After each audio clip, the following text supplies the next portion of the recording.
Hello दोस्तों, स्वागत करता हूँ आप सभी का एक बार फिर से आपके अपने YouTube चैनल जीरो टू ज्यादा पर। तो आज ये छठा पार्ट है इस टॉप 20 MCQ सीरीज का। लेकिन मेरे भाई, पिछले 5 पार्ट में मैंने इतिहास के पांचों चैप्टर्स को कवर किए न्यू एनसीईआरटी के अकॉर्डिंग।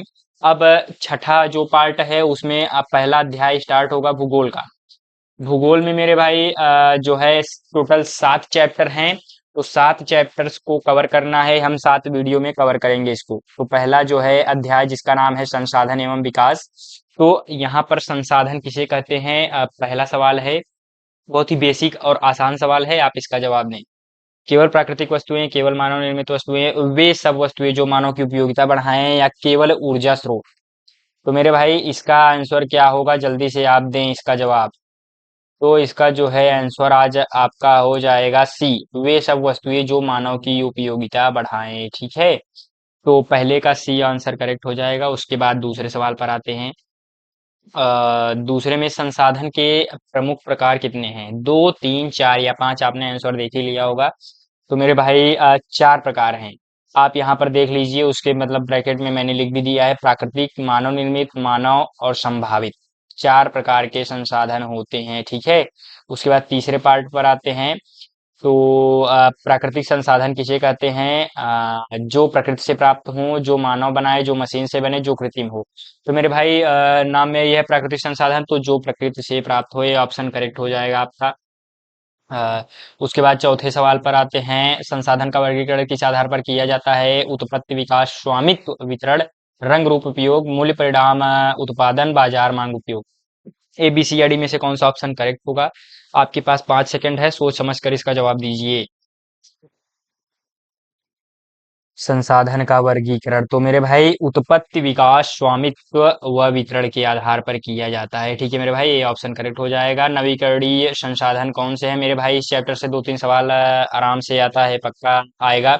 तो इसको जरूर से जरूर आप तैयार करके ही जाएं। पांचवा सवाल है, नवीकरणीय संसाधन कौन से हैं? कोयला, पेट्रोलियम, सूर्य, जलवायु, लोहा या तांबा, चूना पत्थर या ग्रेनाइट। नवीकरणीय संसाधन। हाँ, एक डेफिनेशन या अंतर आप पढ़ लीजिएगा। नवीकरणीय संसाधन और अनवीकरणीय संसाधन, ये एक महत्वपूर्ण टॉपिक है, इसको आप कवर करके जाइएगा। तो सूर्य, जल और वायु क्या है? नवीकरणीय संसाधन है। ठीक है मेरे भाई। छठे प्रश्न पर आने से पहले मैं आपको बता देता हूँ, जो आपको टॉप पर दिख रहा होगा, join free mark booster series, WhatsApp number 9598509664।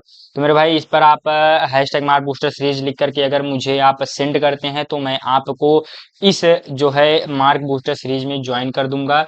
और इस सीरीज में भाई आपका जो है, आपको मतलब गाइड किया जाएगा। आप मतलब जो भी होगा, बहुत सारी इसमें चीजें होंगी। आपका टेस्ट लिया जाएगा, वीकली टेस्ट होगा, और उसकी कॉपी चेक की जाएगी। उसके आपको अंक भी बताए जाएंगे, और आपको पूरी की पूरी स्ट्रेटजी दी जाएगी कि बोर्ड एग्जाम में किस तरीके से 95 एबोव जाना है आपको, या 95 एबोव किस प्रकार से लाना है। ठीक है, तो वो सारी गाइडेंस मैं आपको प्रोवाइड करूंगा। तो इसको जल्द से जल्द ज्वाइन कर ले। छठे प्रश्न पर आते हैं। तो अब आपका छठा प्रश्न है, भारत में कुल भौगोलिक क्षेत्रफल कितना है? हाँ, 3.18 मिलियन वर्ग किलोमीटर, 2.48 मिलियन वर्ग किलोमीटर, 3.28 मिलियन वर्ग किलोमीटर, या 3.58 मिलियन वर्ग किलोमीटर। तो मेरे भाई बहुत ही बारीकी से है, तो ये ऑप्शन तो मुझे लगता है बी कट जाएगा। A, C या D में से कौन सा ऑप्शन करेक्ट होगा?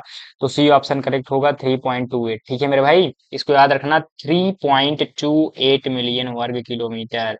सातवें प्रश्न पर आते हैं। संसाधनों के विकास की योजना कब प्रारंभ हुई थी? 1947, 1950 या 1951 या 1952?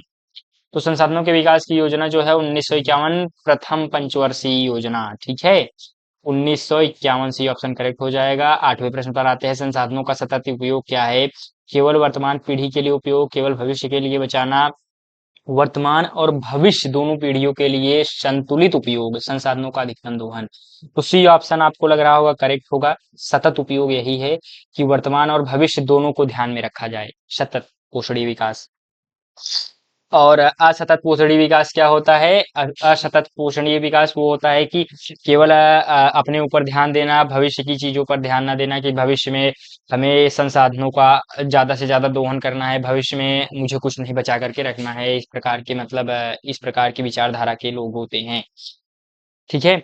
गांधी जी के अनुसार संसाधन की जड़ क्या है? लालच, अज्ञानता, असमानता, अत्यधिक उपभोग। तो मेरे भाई इसका डी ऑप्शन करेक्ट हो जाएगा, अत्यधिक उपभोग।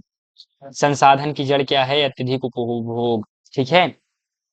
भारत में संसाधनों का असमान वितरण क्यों है? जलवायु भिन्नता के कारण, मिट्टी की समानता के कारण, जनसंख्या वृद्धि के कारण, सरकार के कारण। तो मेरे भाई C option correct, A option correct हो जाएगा, जलवायु भिन्नता के कारण। ठीक है।